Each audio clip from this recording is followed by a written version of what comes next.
Nemrud istədi İbrahimi yandıra, əmr verdi, bir dənə tonqal qalatdırdı.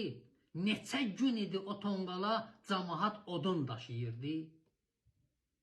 Özü də bir dənə bürc düzəltdirmişdi, çıxmışdı bürcün üstünə, ailəsini də yığmışdı yanına ki, oradan İbrahimin yanmağına ləzzətlə tamaşa eləsin. Bir qızı da vardı, həddi buluğa çatmamışdı, 8 yaşındaydı, adı da Rəəzə idi. İbrahimi ki, istədilər mancanaqla atsınlar odun içərisinə, Cəbrail nazil oldu. Dedi, İbrahim, tanıyırsan məni? Həzrəti İbrahim dedi, hə, sən Cəbrailsən gəlmişsən. Dedi, gəlmişəm, mənə nə sözün? İbrahim dedi, sənə hesab, sən kimsən?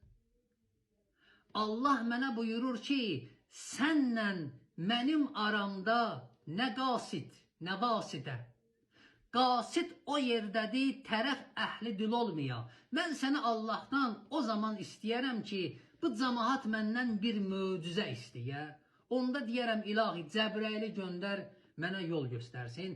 Mən gedirəm odun içərisinə, Allahımın yolunda, eşqimin yolunda yanmağa. Əgər mənim sözüm varsa, Allaha deyil. Allah da mənim sözümü bilir, mənim qəlbimi bilir. 100 dəfə Allahın yolunda yanmağa mən hazıram. Atdılar, getdi, düşdü odun ortasına. Qur'an-ı Kərimdə ayə var, buyurur, Kuni bərdən və səlamən əla İbrahim. Allah buyurur, biz oda əmr verdik, fərman verdik, sərin ol. İbrahimi səlamət saxla odun içərisində. Od İbrahimə toxunmadı. Nemrud baxdı, gördü, od İbrahimi yandırmır. Nemrud bilirdi o peyğəmbərdir. Bilirdi belə möcüzələr baş verə bilər. Amma o Nemrudun qızı, o uşaq ki bilmirdi.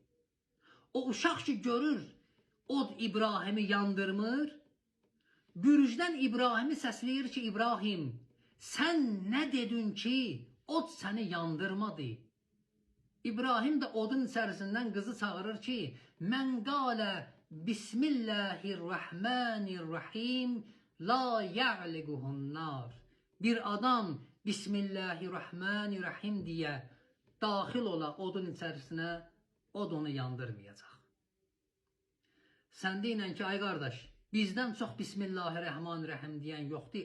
Əlimizi oda vururuq, od bizi yandırır. Niyə? İçərimizdə xilafımız var.